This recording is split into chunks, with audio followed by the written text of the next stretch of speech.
Diduga hendak melakukan aksi tawuran, puluhan remaja di Cileungsi diamankan tim Musang dan tim Reskrim Polsek Cileungsi, Kabupaten Bogor, Jawa Barat, pada Kamis malam 9 Mei.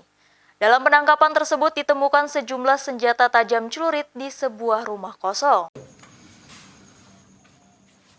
Inilah video amatir saat memperlihatkan berbagai jenis senjata tajam diamankan di atap sebuah rumah kosong di Cileungsi, Kabupaten Bogor, Jawa Barat pada Kamis malam 9 Mei.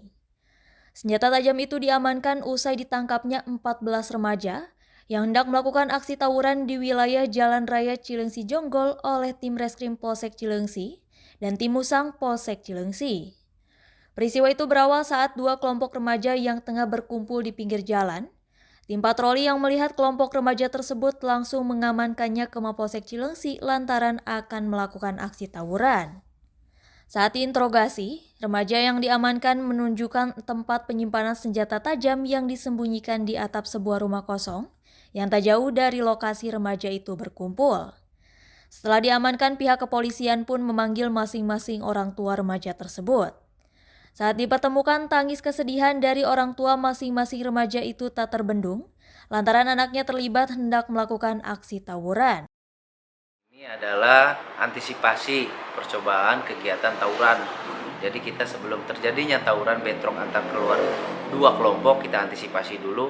Nah, sebelum melakukan tawuran, jadi kita udah lakukan upaya pengamanan, diamankan.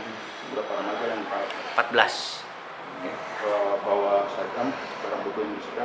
Jadi senjata tajam itu didapatkan di lokasi lain.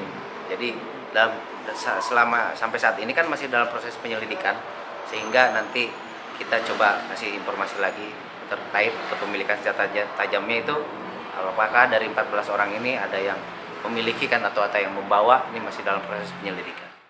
Sementara itu, atas kejadian ini, pihak orang tua dan anaknya membuat perjanjian di atas kertas agar tidak melakukan kembali aksi tawuran yang dapat membahayakan nyawa. Kini polisi masih menyelidiki kepemilikan senjata tajam yang diamankan. Dani SMTV Sumedang melaporkan dari Bogor, Jawa Barat.